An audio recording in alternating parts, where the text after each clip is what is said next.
भेटायला येतील नक्कीच, परंतु माझं कर्तव्य मी पार पाडतो. या समाजाच्या लेकरांच्या भविष्यासाठी माझा संघर्ष, माझा समाजाशी प्रामाणिकपणा, एकनिष्ठा, त्या लेकरा बाळाच्या, मराठा समाजाच्या कल्याणासाठी मी आमरण उपोषण करतोय. सरकार येत राहील, जात राहील, चर्चा करत राहील. मी उपोषणावरती ठाम आहे. रात्री मलाही माहिती मिळालेली, रात्रभर त्यांच्या सरकारच्या, मुख्यमंत्र्याच्या, उपमुख्यमंत्र्याच्या, मराठा आरक्षण उपसमितीच्या अध्यक्षांच्या, आयुक्त, सचिव यांच्या बैठका रात्री झाल्यात अशी मला पण माहिती. येतील, त्यांचा काय ड्राफ्ट आहे ते येतील. मला वाटतं ड्राफ्टपेक्षा 58 लाख नोंदी निघाल्यात, तर त्या 58 लाख नोंदीचे कुणबी प्रमाणपत्र देण्यात यावेत. ज्यांना कुणबी प्रमाणपत्र दिले त्यांना व्हॅलिडिटी देण्यात यावी. हे आदेश, या सूचना प्रशासनानं आणि शासनानं, सरकारनं आणि अधिकाऱ्यांनी मिळून त्या सूचना, आदेश काढला पाहिजे शासन स्तरावरचा.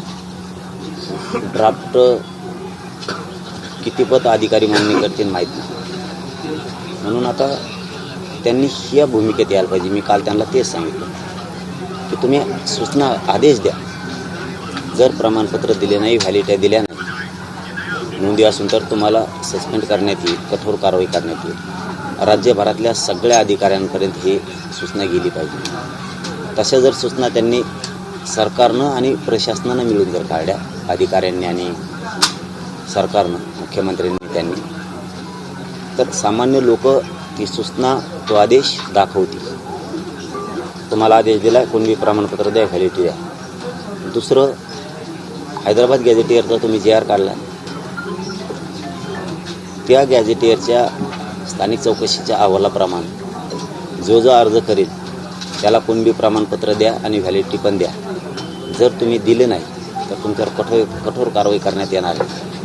असे सक्त आदेश, सूचना सरकारनं आणि अधिकाऱ्यांनी, शासन प्रशासन दोघांनी मिळून काढले पाहिजे.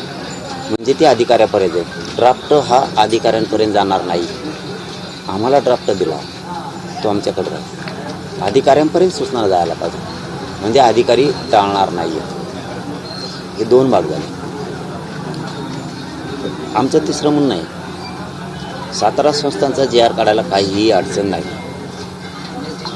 बहाणे कोर्टात चॅलेंज होणार आहे, अमकं होणार आहे, तमकं होणार आहे.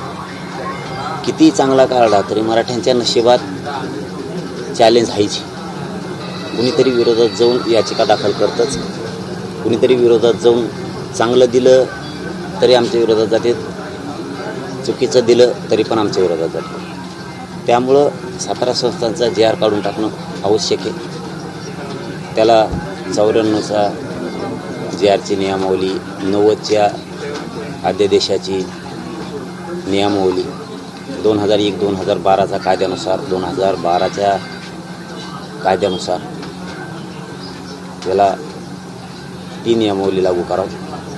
हैदराबाद गॅझेटियरबद्दल त्या JRला सुद्धा तीच नियमावली लागू करावं. त्याच्यातही 1921ची, 1931ची, 1800ची ज्या जनगणना आहेत त्यासुद्धा घ्यावा.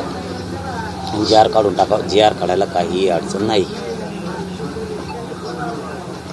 गुन्हे मागं घेण्यासाठी सरकारला अधिकार आहेत, गृह मंत्रालयाला अधिकार आहेत, विधी व न्याय मंत्रालय सरकारकडे आहे, मुख्यमंत्री साहेबांकडे. ते कलमा कमी करू शकते, तीही कारवाई करता येते. बलिदान गेलेल्या कुटुंबांचा विषय तो तर सहज त्यांच्या हातातला आहे. सारथी महामंडळ याच्याबद्दल आपण बोललो, बार रोज काय बोलायचं आहे, तेच विषय पुन्हा. मराठा आणि कुणबी मंत्रालय स्थापन करणं, एकदा मुख्यमंत्र्यांनी फक्त घोषणा करायची, यात काय मोठा विषय नाही आहे. मराठा आणि कुणबी मंत्रालय स्थापन करण्यासाठी कशाचीच आवश्यकता नाही आहे. शिंदे समितीला मुदतवाढ देऊन नोंदी शोधायला लावायच्या.